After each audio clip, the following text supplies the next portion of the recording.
Yung mga pinapunta ko sa PGH, in fact kanina, katunayan kanina, merong sumalubong sa akin na nagsabi, Congressman, kung hindi sa inyo, yung anak ko, baka hindi gumaling sapagkat pinadala nyo sa Philippine General Hospital. Yan ay pinagpapatuloy ko. Kahit na ako'y taga 2nd District, gusto ko ipaalam sa inyo na hanggang ngayon, bukas pa rin ang aking opisina para sa sino man sa inyo na gustong magpagamot sa Philippine General Hospital. Magpunta lang kayo sa opisina ni Consial Rico Goles. Hindi nyo kailangang kung ano pang mga kuskus malungos, basta papatunayan lamang na kayo ay residente ng Parañaque, 1st District o 2nd District, baliwala sa amin. Ang importante kayo residente ng Parañaque at tatanggapin kayo ng opisina ni Congressman Roy Logoles.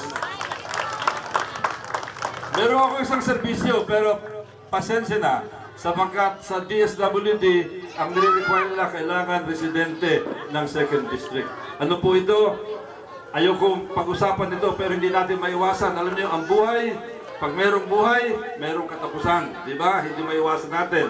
Doon po sa amin sa 2nd District, pag meron pong sinawang palad na pumanaw, na galing sa mga mahirap na mga lugar, wala pong pili, magbibigay ng libreng palibing si Congressman Goles sa sinuman. Wala pong pinipili yan.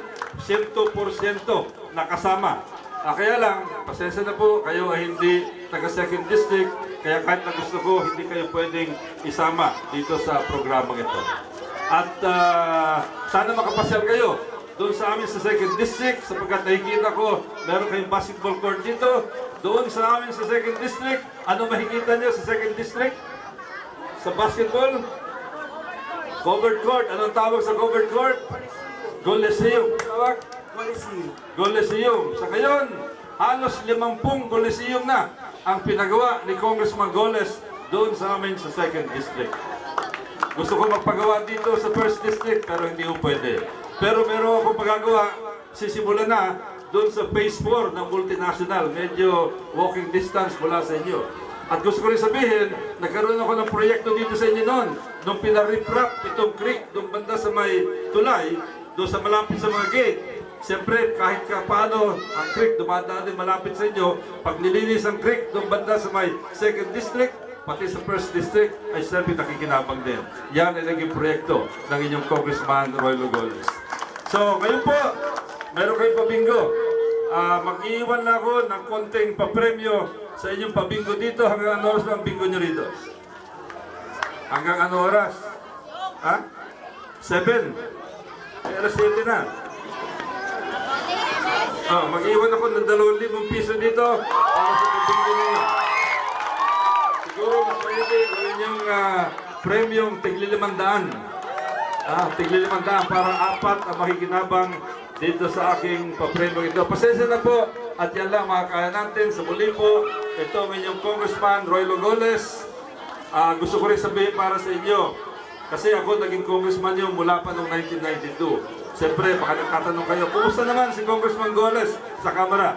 Gusto ko po i-report sa inyo na kahit na noong pang 1992 ako naging congressman, pang-anim na termino na ito, ni minsan wala pa pong absent si Congressman Goles sa Kamara de Representantes. Hindi po nag-absent at kahit na hindi kayo taga 1st District, hindi kayo taga 2nd District, kung ako'y nagsasalita, pag pinag-uusapan ng impeachment, pag inuusapan si General Garcia, pag pinag-uusapan ang mga usaping bayan na hindi lamang ang 2nd District ang makikinabang, kundi pati kayo dito sa 1st District, gusto kong sabihin sa inyo na si Congressman Goles ay inyong boses din sa Kamara de Representantes sapagkat ako ay parating tumatayo doon at tinatayo ang bandera ng syudad ng Parañaque. Maraming salamat po. Magandang gabi sa inyo lahat. Thank you very much.